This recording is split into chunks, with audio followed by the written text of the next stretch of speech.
How's it going, everybody? My name is Alpine Hippie, and welcome to my show Low in Coverage, High in Entertainment, where I search the globe for the craziest, most unique sports that you've probably never heard of.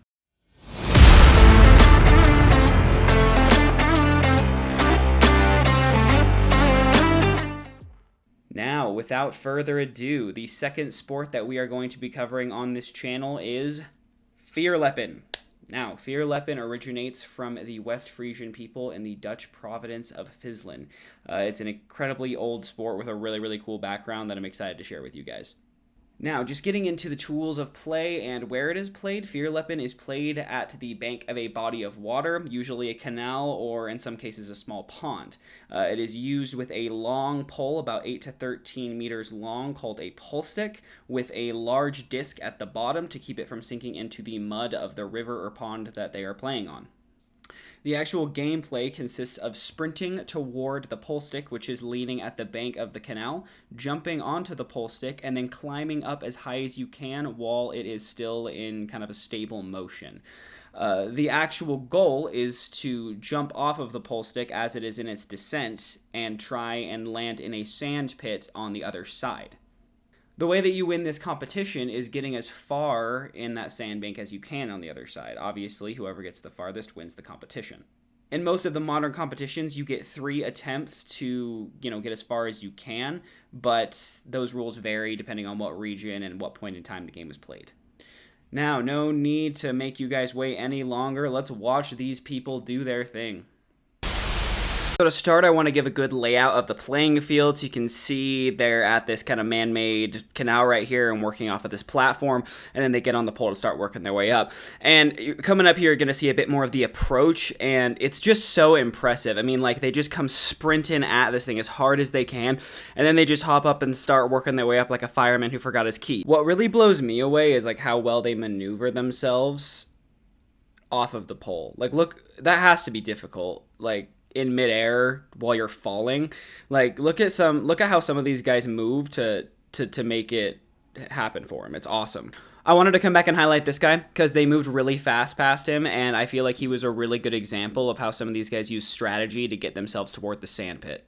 Just look how he does his little adjust kick right here. I love it. It's so impressive. Now, I love this right here because it just shows, like, how old this game is and how long people have been playing it. Like, and look how good they are. Look how much they work their way up the pole while it's just going up slowly like that and just shoving off the end like that. Like, it blows my mind. Now that we've witnessed some of the amazing feats of the human body that these people are achieving, I just want to go into some of the history that this sport comes from. Now, like most of these niche regional competitions, the origins of it aren't anything related to athletic competitions. The beginnings of this came from Dutch farmers who simply just needed to get around. The location where this started itself is below sea level, meaning that there is a large amount of canals and pseudo-rivers that run through these locations. This meant that just to get around and do their jobs properly, these guys had to leap over these canals using sticks. And as someone started to get really good at using a stick to get over these canals, I'm sure they started thinking, I bet I could go farther than him. And now here we find ourselves. One of my favorite things about seeing all of these sports is watching where they came from. It's so cool to just see the random crap that people do that evolves into what is now an extremely popular athletic competition where it is. And that's the beauty of going into these sports that not a lot of people know about. Most of them came from something like this, and it's a lot of fun to go into it. Now, records of this sport go all the way back to the 1200s, but jump-starting a little more into current events, it is still alive and well. It is still a wildly popular competition in the Netherlands and still has yearly competitions that are often sponsored by Red Bull. The current world record holder is an amazing man named Jacco de Groot.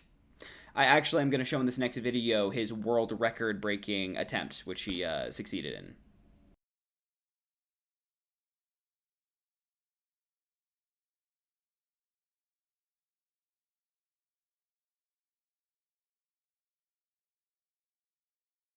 This sport has both male and female leagues, and they both continue to blow the world minds. I'm sure that Jacco will have his record hold up for quite some time, but I would just love to see it broken in my lifetime.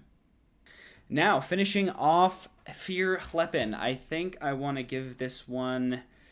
a 7 out of 10. I think I want to give it a little lower than Hurling, just because Hurling is like... It's a little more organized, and just the gameplay was a little more exciting to watch. This one, I'm not sure if I would really go out of my way to, like, see if it was in my region, but it was a fun sport nonetheless, and a cool little jump from history. Alright, thank you for joining me for my second video. If you liked it, like and subscribe. I'm going to be coming out with these videos weekly, and signing off.